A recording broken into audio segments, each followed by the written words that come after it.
Imekuwa ni janga ambalo limewaangaiza watu wa eneo hili la Dagoretti, kata ndogo ya nchi ambayo imekuwa ikipiganiwa na wakazi wa Nairobi na kaunti ya Kajiado. Lakini swali ni je, wanafunzi watapata lishe bora ambayo serikali kwa imeandaa?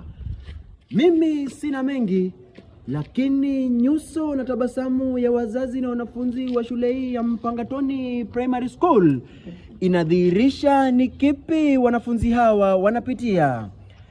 Siku ya jana ilikuwa ni siku ambayo wazazi na mbunge wa eneo hili alizuru eneo hili na kuahidi wananchi ya kwamba atawajengea choo ya kutumia maji, yani ya kuflash. Lakini swali ni je, wanafunzi hawa wana uwezo wa kutumia vyoo hivyo? Nikiripotia runinga ya KTN kutoka kaunti ya Nairobi, eneo bunge kata ndogo la Dagoretti, jina langu ni sawa.